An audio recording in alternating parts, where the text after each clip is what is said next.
All right, so good afternoon, everyone. My name is Michael Palmer. Welcome to today's webinar on the new special item number subgroup for program evaluation services that'll be added under SIN 541611 on GSA's multiple award schedule later this month.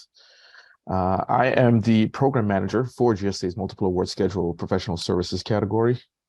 And in addition to GSA's Office of Professional Services and Human Capital categories, I'm joined by my colleagues from GSA's Office of Shared Solutions and Performance Improvements and Office of Management and Budget. Today, we want to provide you an overview of the SIN subgroup, how it will be used by federal agencies, some benefits of joining the subgroup, the required core qualifications for vendors to join subgroup, and finally, how to apply for the subgroup. All right, before we begin today's session, let me go over a few housekeeping items. Please note that today's meeting is and will be recorded, and you may opt out at any time. All phone lines will be muted during the presentation. Please use the Q&A box to ask questions, and we will answer questions at the end of the presentations. If we run out of time, we will do our best to respond to questions following the webinar. Now, you are welcome to download today's presentation directly from within the chat box. This will only work if you're using the Zoom app. The slide deck was sent out around 15 minutes prior to the event, so please check your inbox for an email via pshcevents@gsa.gov. And if you are unable to locate, please email pshcevents@gsa.gov and we'll provide a copy. Now, I'm not sure who's running the slides. Next slide, please. And again, just kind of reiterating our agenda, definition of the program evaluation, why the SIN subgroup, how agencies will use the subgroup, the benefits of joining, required core qualifications, how to apply, and then we'll also have a Q&A session. Now, let's go ahead and get started with Erica Zulwiski from OMB, and we'll go ahead and get started. Erica, please introduce yourself and take it away.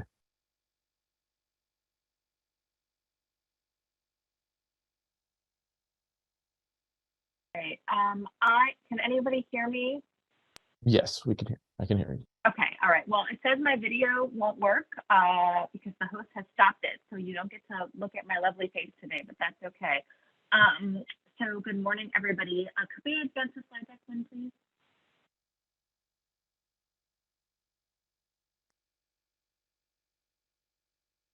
And Erica, it's a little difficult to hear you. We're seeing some chats that we're having difficulty with the audio. So if you're able to get closer to your phone or microphone, that would be great. Well, I have my headphones in because I have very serious IT restrictions. So I am doing the very best that I can. Is that any better?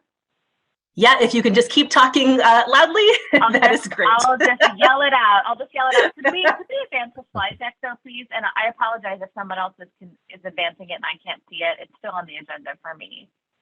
Yes, it's still on the agenda. It's not. Can we go forward on the deck? Thank you. All right, great. Well, I'm sorry, Esther, that this isn't better for you. I will yell it out. So I just wanted to do some level setting here around the definition of program evaluation. And, you know, this definition from OMB's perspective is really rooted in statute. And so with that in mind, about program evaluation is an assessment using systematic data collection and analysis of one or more programs, policies, and organizations intended to assess effectiveness and efficiency. And this comes to us directly from the Evidence Act, and it is what all of our guidance to agencies around program evaluation is rooted in. Evaluation may address questions related to implementation of the policy, program, or organization, the effectiveness of specific strategies within a program, policy, or organization, or factors that relate to variations in the effectiveness of a program, policy, or organization, or strategies of each of these. And it can also examine questions related to understanding the contextual factors surrounding a program or how to target things more effectively to specific populations or groups for our particular intervention. And at the bottom here, you see that we cited to the Evidence Act, which is where we get the statutory definition, but also some really important OMB guidance, including M1923 and especially OMB Memorandum M2012 from March 2020, which talks about the different kinds of evaluation, kind of using these definitions as the foundation. Next slide. Please. So why a SIN subgroup? Why are we all here today? For those of you that don't know, the Evidence Act, among many different things, really elevated program evaluation as a key agency function. We, for a long time, have had a statutory system for statistics. We've had a statutory system for performance, and now we have a statutory system for program evaluation, which is very exciting. So with this comes necessarily an increase in both the expectation for and actual execution of program evaluation activities in federal agencies. So with the Evidence Act, we know that agencies, which now have learning agendas and annual evaluation plans, are doing more program evaluation activities. That necessarily means that we also have an increased need in evaluation services from contractors and an increased need to do procurement for program evaluation services. Now, for many agencies, they have had a challenge to find qualified vendors efficiently. It's probably not a surprise to you that, you know, as we kind of move forward now in just the 5th year of the Evidence Act implementation, agencies have really varied experience in doing this work. And likewise, they have pretty varied experience in contracting for program evaluation services. Some have been doing this for many, many years, and it's pretty routine. But this is a newer function for some agencies, so they have a pretty limited prior experience contracting for these services, as do the folks in the contracting world that they work with, right? So this is new to many of them. So for years, we have identified this need for a government-wide solution to support both efficient and effective procurement of program evaluation services. And, you know, with a really heartfelt thanks to the folks at GSA, from Sarah, you and Michael and Brian and the others at FAS, we engaged in some pretty extensive market research and community engagement to think through what the potential solutions might be to the problems agencies were facing and the challenges they had, and identified a SIN subgroup as the best fit for the identified need. So with that, I will pause and turn things over to Sarah. Thank you, Erica, and hi, everyone. Oh, looks like my video works. Hooray. Okay, so hi, everyone who's on the line. Great to see you, and hopefully we'll get some other folks on video today as well. So I get to talk to you about the next slide, Myra Anna, which is how federal agencies will use the subgroup. And you'll notice that there are very few slides on, or sorry, very few bullets, I mean, on this slide. And that's for a good reason. We anticipate the process to be very straightforward and simple. Agencies will have the ability to specify in their solicitations that they will accept proposals only from holders of the Program Evaluation Services subgroup under SIN 541611. What that means in practice is that federal contracts that are focused on program evaluation will only be awarded to vendors who have been confirmed to be qualified and are part of that subgroup. We are expecting that agencies will award both individual contracts and BPAs through this mechanism. Next slide. So we strongly believe that this new subgroup is a benefit, not only for federal agencies, but also for all of you on the line today. If you join the subgroup, it will give you access to a large and growing pool of federal evaluation contracts.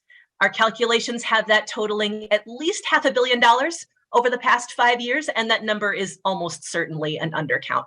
We also do expect that dollar figure to keep growing as implementation of the Federal Evidence Act continues to mature. We are also seeing intense interest among federal agencies in using this new subgroup for their evaluation contracting needs. The development of the subgroup was sponsored by the Interagency Evaluation Officer Council. This is a council that's chaired by OMB and consists of the top evaluation officials from the 24 largest federal agencies. And the subgroup development also has active engagement from the Interagency Council on Evaluation Policy, which has members from 23 different federal units that work extensively in evaluation. So between these two groups, they have tremendous reach across the federal government. So we are expecting widespread promotion and use of this subgroup in the federal space. And finally, we're envisioning this subgroup as a vehicle not only for awarding successful evaluation contracts, but also as a means for ongoing engagement between federal agencies and companies that work in this space. For example, we anticipate convening regular meetings where subgroup holders like yourselves can meet face-to-face, either virtually or in person, with federal agency staff to discuss best practices for evaluation procurement. All of the firms that are qualified to join the subgroup will be invited to participate in those meetings and to share ideas for how to improve contracting practices for program evaluation services. Let me pass this back to Erica, who can talk a bit about the required core qualifications to join the subgroup. Great, thank you, Sarah. And here I am. Boy, technology is amazing, right? Please go to the next slide, please.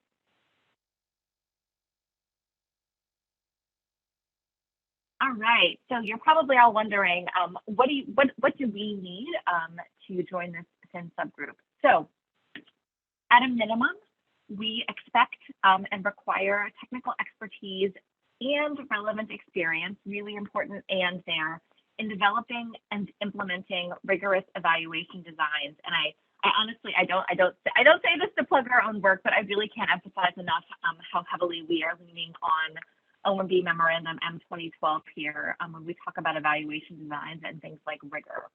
So what we mean by that is impact evaluations.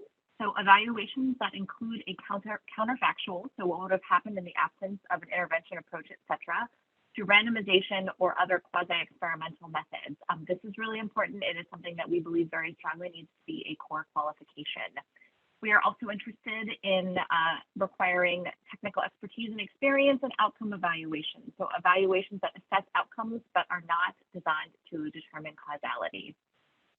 However, we expect that vendors adding this in subgroup that meet the kind of core technical qualifications I just mentioned will also have some other capacity, including things like conducting evaluability assessments, designing and implementing a range of evaluation types, including things like equitable and culturally responsive evaluation approaches, process or implementation studies, collecting and analyzing both quantitative and qualitative evaluation data, providing evaluation technical assistance and expertise particularly to perhaps program staff or other agency colleagues who may not have as much expertise in that area. And then finally, and certainly last but not least here, developing and disseminating deliverables from evaluation activities to diverse audiences with an emphasis on evaluation use. So these are the things that we would expect vendors to also bring to the table, but at a minimum, we are very focused on the technical experience and expertise around rigorous evaluation designs as laid out in OMB M2012. And with that, I believe I am turning things over to Michael.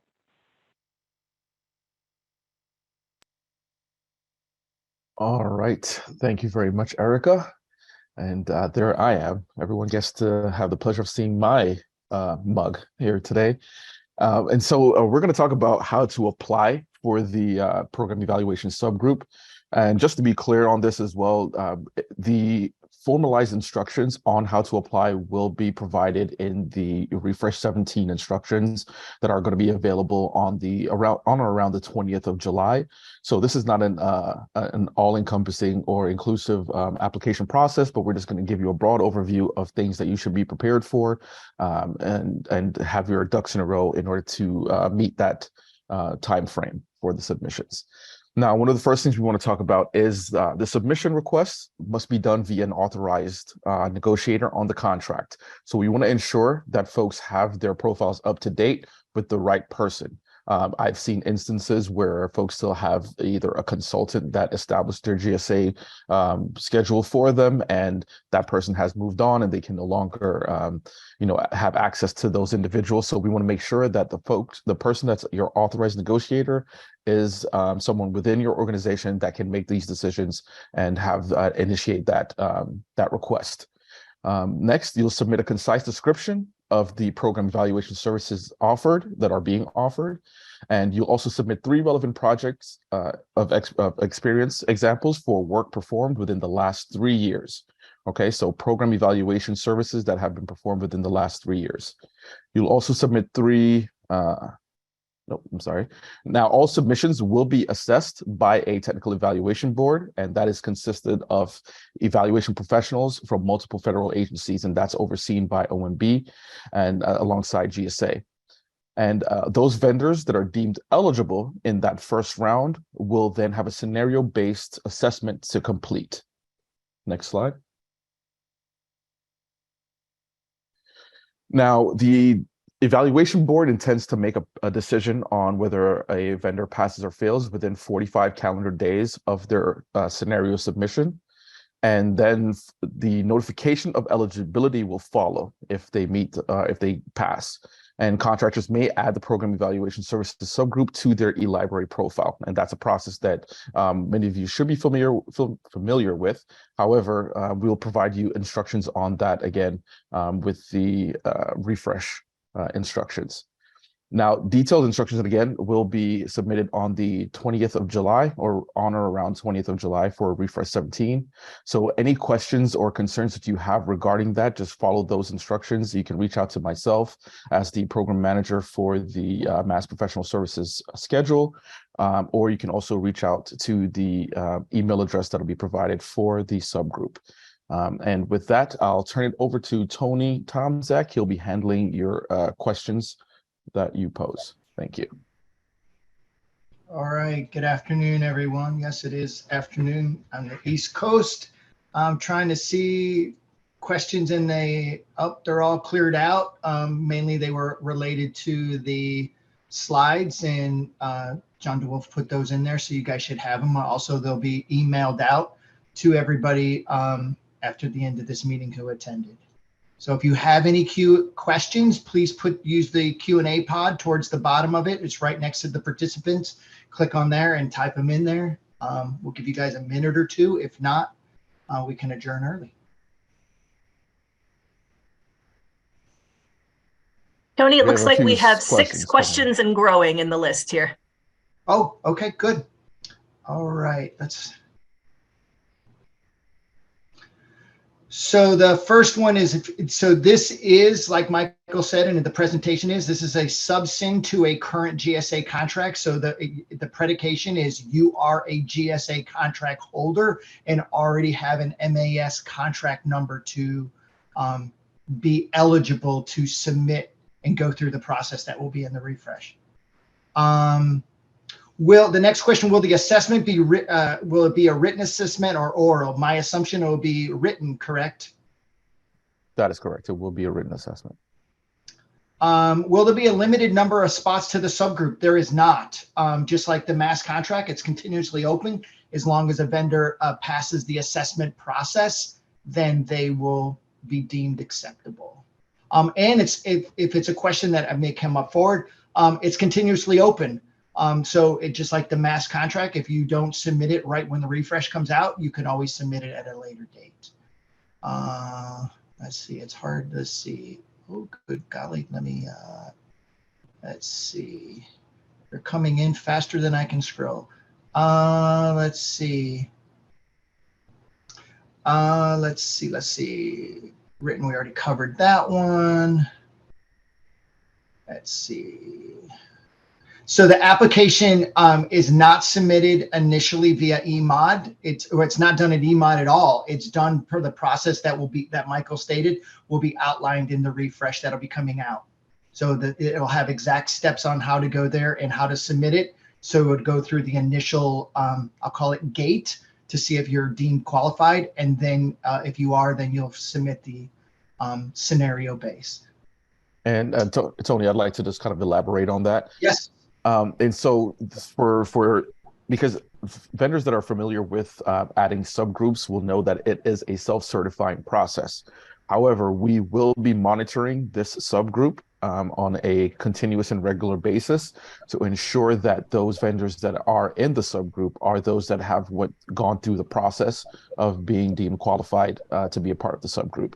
Again, typically a subgroup is something that a vendor can just simply go on to their own eLibrary and add. But with this particular subgroup, we have changed those rules of engagement. So we will be monitoring the subgroup on a regular basis. Thank you. No, that's a good add there. And then is there a limited number? We've covered that already.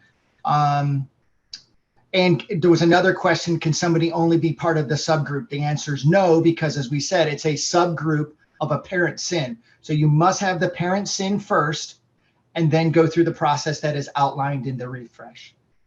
How would you define program evaluation? I believe it's covered in the slides, and anybody from the OMB team or want to cover that, but we have that in the slide deck. Sarah, you want to touch on that? Mariana, can you back up to, I think, slide number 3? And Erica, do you want to just do a quick recap? I think the audio might have been a little bit difficult, so maybe just a very quick 30-second overview would be helpful. So Mariana, if we could go back in the slide deck. Yes, yeah, great. I mean, we did cover this here. Again, I would really point you to OMB guidance, which is listed here at the bottom. This definition comes from statute, and it's an assessment using systematic data collection to examine programs, policies, and organizations intended to assess effectiveness and efficiency. That is the statutory definition from the Evidence Act. But again, really encourage you to check out OMB M2012, which provides that definition and really dives deeper into what we mean when we say implementation evaluation, impact evaluation, etc. Thanks. Thank you. I see a question and I'll just kind of paraphrase. They're going through a renewal of their contract. My suggestion would be wait until the renewal's done, and then you can apply for the SIN. As I said earlier, this process to get added to the SIN, it's not, I won't say it's like not time stamped. There's not a close and open because it's part of the refresh and it's part of the mass solicitation, and that will always be open. And another question is this subgroup is a sub under the parent SIN. So it's not a separate SIN, it's just a sub underneath there. And it's a, select vendors that meet the criteria. Let's see.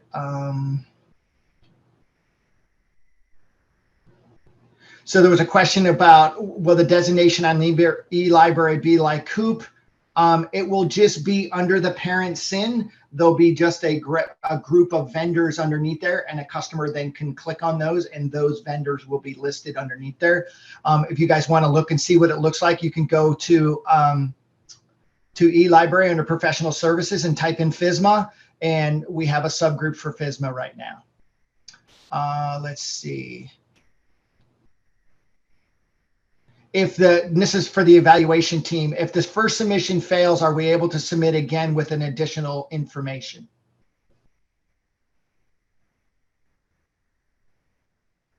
I think you're turning that to me, and I actually would prefer that GSA answer that question. Michael, I can take this question, but we'll defer to you, of course, as our PSHC representative. Yes, you were able to submit again, but you do need to wait 6 months. So the idea is that we don't want repeated submissions with the same information. If you do not receive a passing score, then we want you to be thoughtful about revising, perhaps look at some additional experience that you might gain within that 6 months, and then apply again after the 6 months. Michael, do you want to add anything to that? Yes, and so we want folks to also know that we are allowing some level of flexibility, right? So if there are questions about your submission that we have, you can provide clarification, but an outright denial or failure, yes, you will have to wait. But we will allow for questions and a conversation or discussion to occur with your submission if there are things that are not clear. Also, we just want to reiterate that the primary SIN that the subgroup will fall under is SIN 541611. So if you are not a holder of that SIN, please ensure to either apply for it if you'd like to be a part of the subgroup. But I mean, I wouldn't necessarily suggest getting that SIN just for the subgroup, however. But you must hold that SIN in order to qualify for the subgroup. All right, thank you all. Let's see. Oh, this is a good question, Michael. Would offers be able to propose unique labor categories for program evaluation SIN subgroup, or would it be ones that they already have under the parent SIN? That is a good question. I would say that it would be best, one moment here. It has to already be under the parent SIN. Okay. Yeah. Yes, we're going to provide, we have to go through we have to make sure we can submit, or excuse me, release the recording out. But if we are able to do that, it will be sent out, because that was a question that we'll get the recording out if we're able to. Will it be mandatory for agencies to use the subsin, or can they continue to use 541622? It will not be mandatory for agencies to use it, but it will just be a more streamlined process, since these vendors are pre-vetted and, you know, have been going through that checks and balances process. Yes, and to kind of elaborate on that as well, Yeah. the rationale for this subgroup will also be a part of the refresh information packet. You know, they did a lot of research. You know, the folks here discussed that earlier on. There was a clear rationalization for the need for this subgroup, because again, going open market or going just simply under the SIN was not yielding the results that they were looking for. So this was a way for them to reconcile that. Thank you, Michael. And then all the information, like Michael said earlier, they did an overview of what is going to be required for the submission process. The details of that will be in the refresh when it comes out. So there's been a few questions about that. We will wait till the refresh comes out. You'll get the slide deck. It'll give you an overview, but the details on how that process will go will be in the refresh. And like I said, we've said a couple times, is there's not as soon as the refresh comes out, I got to hurry up and get it in. We want you to get it in as efficiently and effectively as possible. So that refresh and this new subsin will be part of the schedules process from here on out. So it's not of like an RFQ and RFR, you have a close date. There is not a close date. Once the solicitation is posted under that new refresh, then it'll be available to vendors to submit.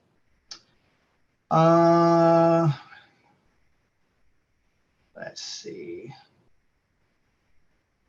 This is not the first time GSA has used a two-part process. ITC has used it for another subsin.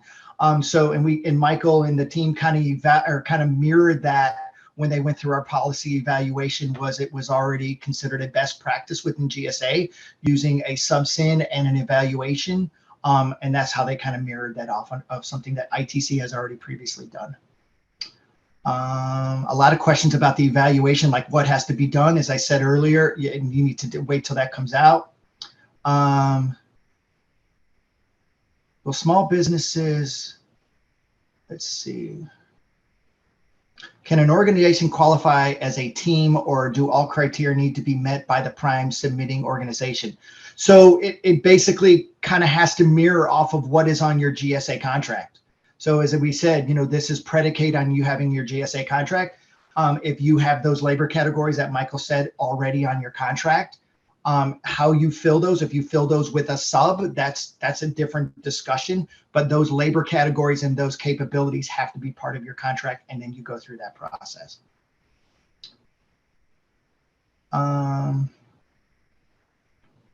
Slides are being asked to be repaired. It says slides are asking me to repair.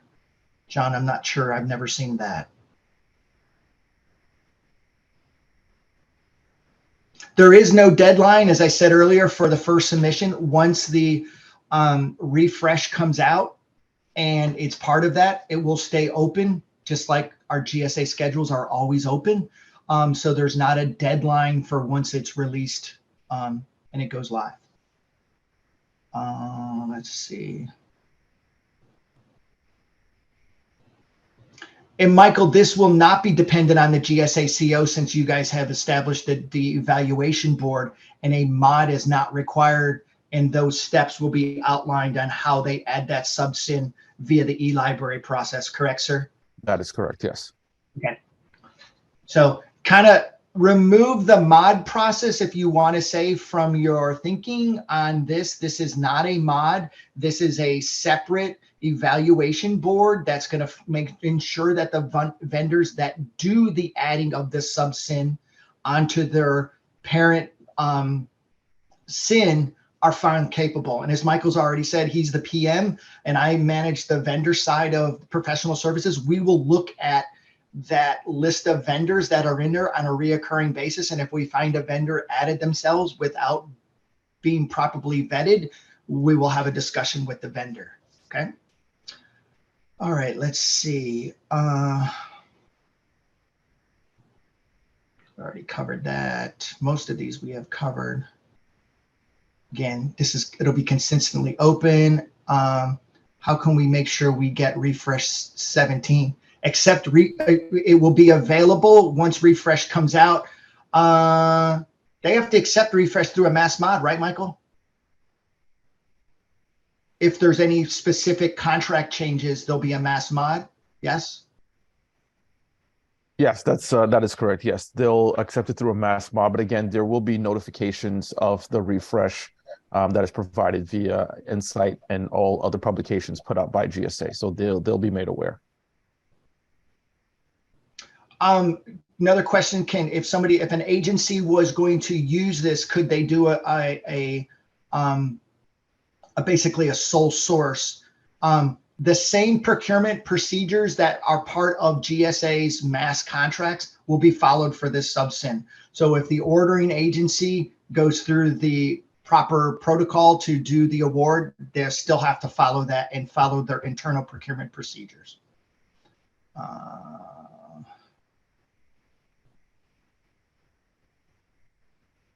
This is not a newly awarded SIN, like we've said earlier. This is a sub-SIN under a parent SIN. So it's a little bit different. It's a little bit different thinking.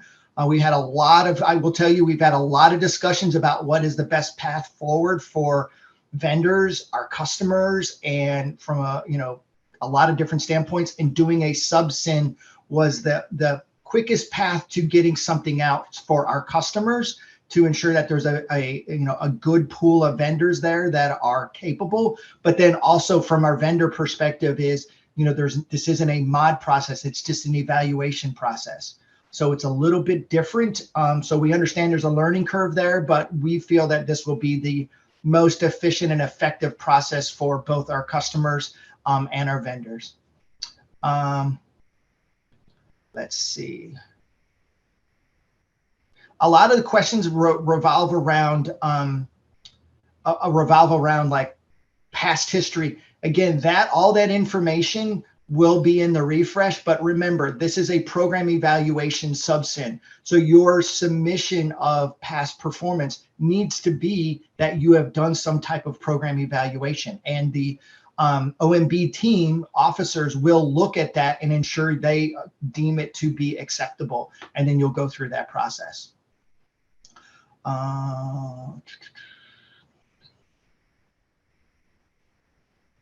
So one question is, how does a subgroup look like in GSA? It will be on GSA eLibrary, and under the parent SIN that Michael stated, there will be a subgroup underneath them, and it will say program evaluation subgroup, and then the list of vendors will be on there.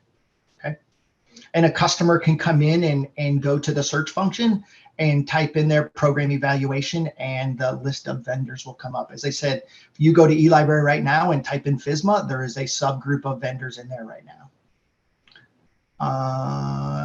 I don't think we're going to share a list of vendors there's not a definite list of agencies that are going to participate in this. There's not an MOU or anything at this time. This is a collaboration between the Program Evaluation Council, OMB, and GSA to come up with a best practice to an easy path of solution for our customers.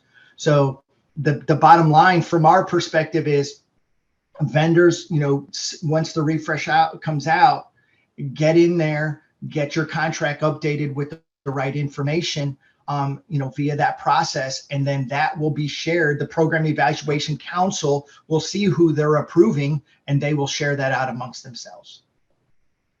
Yes, and just to kind of elaborate again, Tony. Yeah, go. Yes, the OMB and GSA the intention is to funnel all of these program evaluation requirements to this subgroup.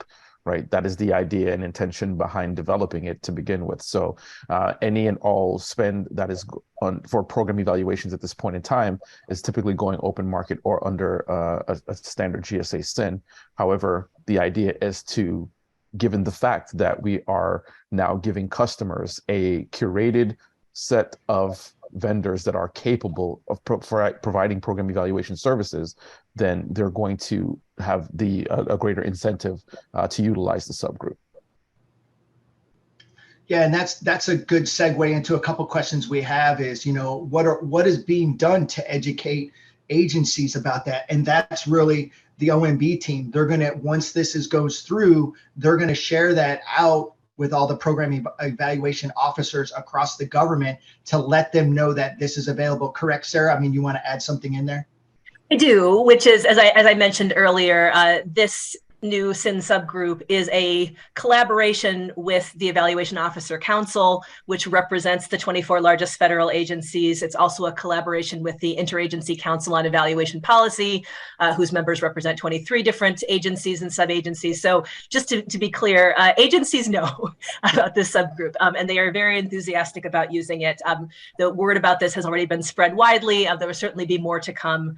But we are not waiting to spread the word about this subgroup. And also, this is a good time as well for vendors. You are also one of our biggest marketing entities. If you know that there are agencies that are looking for these requirements to be fulfilled, and you say, well, funny you would ask that because we have the subgroup for program evaluations through GSA. You can also direct customers to utilize the subgroup if they're not necessarily a part or active in the council. So just be mindful of that as well. Yeah, that's a really good point. That once you're on there, you can market it, update your capability statement with this information that you're on there. And there's another question in here. Can companies who apply be a sub only? Can they be a sub and apply? You have to have a GSA contract.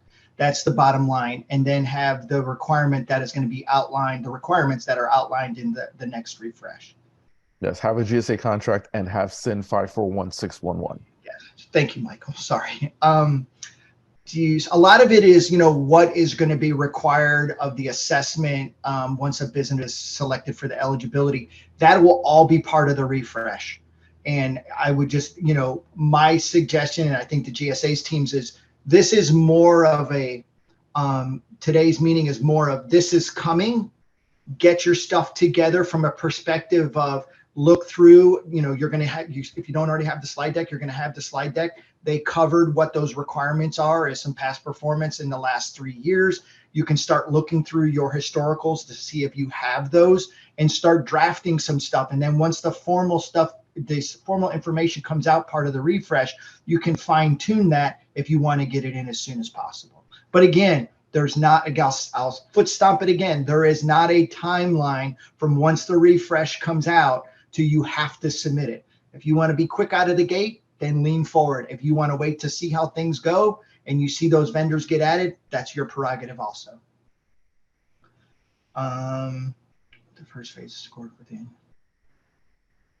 Yeah, so the evaluation will happen within 45 days, and then you'll go through the scenario based if you're found capable. Do we need to qualify under both definitions of program evaluation or will just one? So that's question. So you're basically going to follow the criteria that is in the refresh. I can't kind of emphasize that more than that. One of the questions was, do we need to qualify under both definitions of program evaluation or just one? So Sarah, I mean, if you want to touch on that, ma'am, I would appreciate that. Sure. So there are not two definitions of program evaluation, just to be very clear. M2012 lays out the definition of program evaluation. Erica just came on camera to reemphasize that point. Just want to make that very clear. In terms of the required core qualifications, and Myra Anna, we can actually back up to that slide if you like. There are some specific required core qualifications in order to be eligible to join the subgroup. And yes, you need to meet all of those required core qualifications. There we go. Yeah, that first bullet there, relevant experience in developing and impacting rigorous evaluation design, specifically impact and outcome evaluations. Thank you, ma'am. And then there's a question here again. There is not a modification done to the parent contract. Okay, you're adding a subsin. The steps to get added to the subsin will be outlined in the refresh. And as it's outlined in here, you will submit a package to the evaluation email, and it will go through that process. There is not a formal mod submitted, like you're adding a parent sin. There's not a mod for that. If you're just asking to get part of the subsin, you will follow the process that will be outlined in the refresh. All right, there. Let's see. Their scripts and services, applications, other criteria, parameters, details in the program investment services. Off less than to add a subteam was commercial price list. So again, pricing wise, there's a question about pricing. Michael, since there's not a mod, the parent sin will have the labor categories already on there, and they're just going to flow down, correct?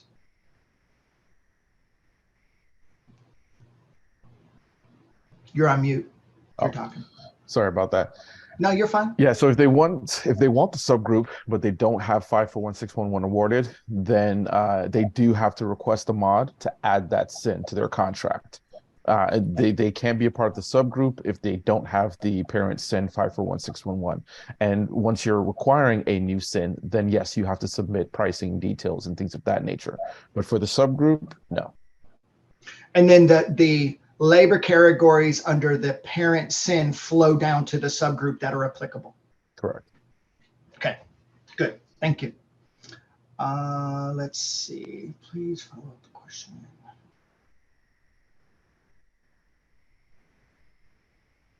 So the evaluation process is the initial 45 days, and at that time you'll get a pass or fail, moving to the next step, which is the scenario based. And then depending on if you pass, then you'll go to the next step. If you fail, like they've already said, you have to wait the 6 months to resubmit. Yes, labor cat. So anything that is in scope, they're going to make sure that everything is in scope of when it goes through in your past performance. Let's see, just going to Michael, reporting under this, will there be a separate reporting for the subsin, or in terms of remission of IFF, there won't be a subsin and CPRM for that. It will still go under the parent, correct, sir? Correct. And this is mainly for the subsin, and correct me if I'm wrong, Michael, is really to make sure customers can get to the vetted vendors more efficiently, and they've been evaluated and found capable and from a government perspective. Yeah, Correct. That's correct. Yeah, again, so anything to add as it relates to the subgroup, guys, we have to just remember all you're doing is just highlighting a very specific capability, right? It still falls under 541611. There's no modification requirements, there's no pricing requirements, nothing of that nature. Everything still follows the rules and guidance of the SIN 541611, right? So your labor categories, all those things reside there. And the subgroup is simply to highlight to government contracting specialists and government folks that you have this specific capability because you've gone through this process and you've been deemed qualified to perform program evaluations as defined by the OMB circular. So again, there's no additional reporting, no additional modifications, nothing of that nature you have to do as it relates to the SIN. And I don't know if you covered it, Michael. When they get to the scenario base, so they've gone through the first part, they've been found acceptable. How long do they have to respond to the scenario base? Did we cover that, Sarah? If I did, I might have missed it. We did not. It will be 15 business days. Okay, thank you, ma'am. Okay, good. I wasn't sleeping. All right, good. And that's all going to be outlined in the refresh. So a lot of the details, this is really, I'll just say it, this is really to whet your appetite. on what we're doing at GSA to make it more efficient for our customers to use this contract. And this is really to kind of pique your interest, kind of get your ducks in a row. And when the refresh hits, and Michael, what's the date again for the refresh push? They're Proposed? anticipating July 20th. Okay, so we're talking next week. You should be seeing something on or about that date hitting the street. And the mod is usually issued a few days, within a few days of the refresh being published.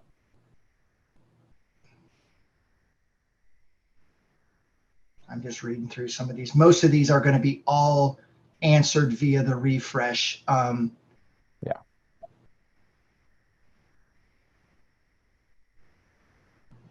And so, and just one other thing. So what I want folks to realize is that, so GSA, along with OMB, there was an advanced notice webinar that was conducted, I think it was a week or two ago, from the Mass PMO regarding Refresh 17.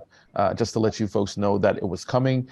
This is just a simple reiteration of that, specific to program evaluation, because the refresh does have other components that is not specific to program evaluations, but this particular webinar is solely for that part of the refresh.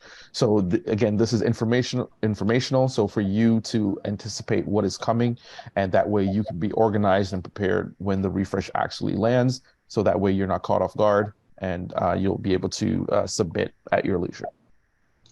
So Michael, this is a very good question. I think one of the questions we have on here at the end is, if you have any questions, contact your CO. And one of the questions submitted is, I understand that the CO will not be evaluating the request, but it says the COs are the POCs for questions. So related to this. So I mean, they can be one of your POCs, but again, when once the refresh hits, there'll be an email address that is solely for program evaluation services that'll be a part of this, and all of your questions related to that will be routed through that email org box that is monitored by myself, Sarah, and a few others, and we'll be able to get you the responses that you need or to your questions. And it will be the same email address that you'll be doing your submissions through, and all the other communications related to program evaluations will occur in that email box. Thank you, sir. But we will be, and sorry to cut you, Tony, but we also will be providing training to the contracting workforce to make them aware of what what their expectations are for assisting with the subgroup. And Sarah, this is a question I'll present to you, ma'am. Will the evaluation team be doing the reviews in batches, or will be continuously rolling? So once it's submitted, I know it's 45 days. I'm sure there'll be a little bit because that's not their full-time job. So there's a little bit of time there. So it gets submitted, and then the team gets together and evaluates. If you want to kind of touch on that just a little bit, I'd appreciate it. Yeah, I would just second what you said, Tony. It will be evaluated on a rolling basis. The technical evaluation board will be meeting periodically to assess submissions. Yeah, 45-day time frame is what we're looking at. Perfect. Thank you, ma'am. And then anything else you're going to touch on? There's been a few questions about the scenario-based topic. Can you elaborate or maybe add any more information that may not create more questions to the scenario-based second phase of the evaluation process? I saw that Erica came off on camera and off mute, to. so I will defer to Erica. Yeah, for sure. Thanks. Yeah, so I think this is a really good question. And the reason that we are doing this is that years of experience have taught us that people say evaluation and they don't mean program evaluation. And it's pretty easy to, not suggesting that anyone on this call would do this, but it's pretty easy to kind of get hoodwinked on this. And so in addition to demonstrating past experience, we also want you to demonstrate your experience through a set of scenarios that will require, frankly, you will have to have these skills and will have to have had technical expertise and experience doing this, or you won't be able to answer these. So it's just another opportunity for us to make sure that the folks that add this and are able to add this in subgroup really have extremely strong technical expertise and relevant experience. What we don't want is to have people adding this who don't have those skills, and then we're sending our agencies to this vehicle that doesn't really help them. So this is just another tool in our toolbox to make sure that folks really do have concrete skills, and having these scenarios go out is one way to do that. Thank you. All right. There's been a few questions about past performance. Past performance can be evaluated. It doesn't matter if you're a small business or an other than small. They're all going to be evaluated on, your capabilities and what you've done historically or in your past. So there was a. Tony, could I add something to that? You all Absolutely. Can yell at me, but Yeah. No. You're fine. You can't kick me under the table, but you can tell me I was wrong.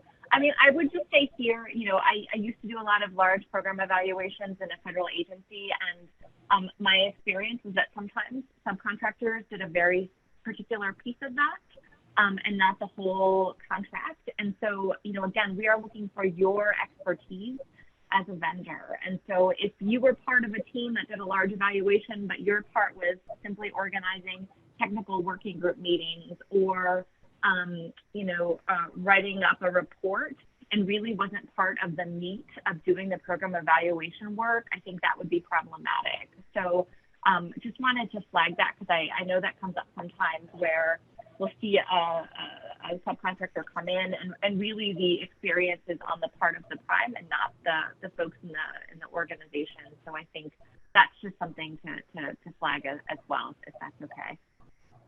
No, that's a good add, Eric. And Eric, I was going to ask you before you went off mute, or before you went off camera again, I was going to ask you a question that was asked multiple times.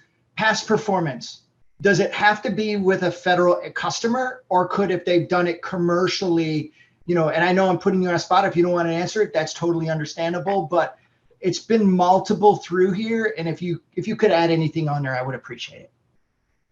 Sure. So my personal take is that it is not a requirement that it be a federal evaluation. However, I think it is a significant advantage to being so. As folks on this line know, doing program evaluation work in the federal government has its own set of fun challenges, including things like the Paperwork Reduction Act, everyone's favorite. So I think, my personal take is that experience and expertise in doing the work internally, the federal government, is enormously helpful and sets the vendor up for success. But I also appreciate that there are other organizations doing really strong work. And so I think the key there, though, again, is to really lean in on past performance examples that demonstrate capacity and technical expertise and experience in doing program evaluation itself, and really make that kind of shine through versus where you did it. Yeah, just to add to what Erica said, it's what will be important is that the past performance examples are germane to the scope of the work of program evaluation services, that they reflect experience executing impact and outcome evaluation designs, which is the core qualifications that we mentioned, and also that the examples demonstrate alignment with the standards and practices described in OMB Memo M2012. Thank you, ladies. I tell you to read that memo more times. My goodness, I feel like I should just wear it on a t-shirt. Erica, I'm going to get you a t-shirt printed out for that. All right, we're getting close to time. I do want to reemphasize, this GSA does refreshes on a regular cadence.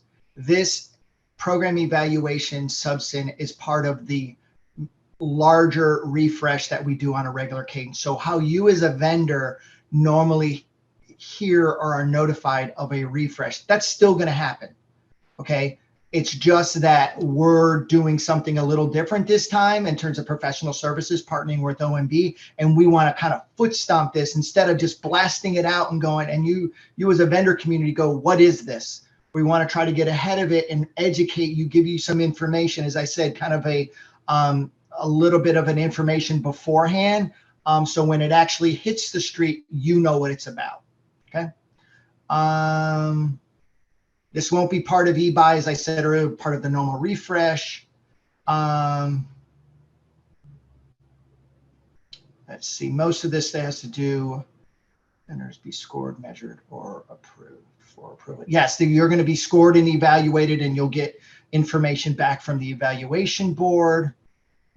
Just going through because I know we're close to time. And Tony, just to add for that question, there Yes, will ma'am. be a rubric that is included in the refresh. So when you read the refresh documentation, there will be a scoring rubric included in there, and you'll see the details. Perfect. Thank you for adding that. We've already answered that.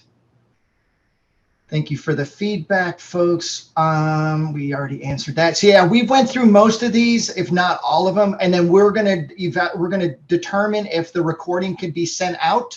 We have to go through some checks and balances internally from a government standpoint to make sure that the recording can be sent. If we can, we will distro it out to the attendees. Let me see if there's anything else on here that I want to touch on. I think we've got them all. Most of them are.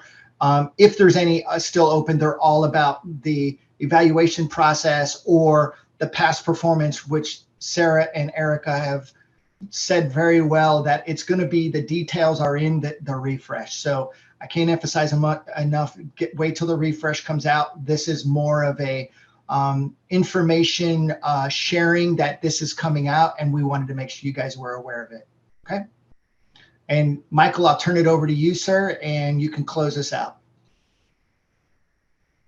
All right. So yeah, so we just want to thank everyone for their time today to be a part of this session. And as I said, we look forward to your partnering with us here at GSA and OMB on this new subgroup. And again, any questions that you have, just take advantage and read the advance notice as well as the refresh when it hits the street. And if there's any questions relating to this, you can contact myself. You can use the email address that has been designated for program evaluations in the refresh. You'll get that again once that is hits the street on the 20th of July.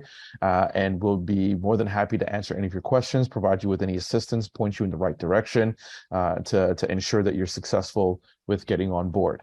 And with that, again, thank you and have a wonderful rest of your day.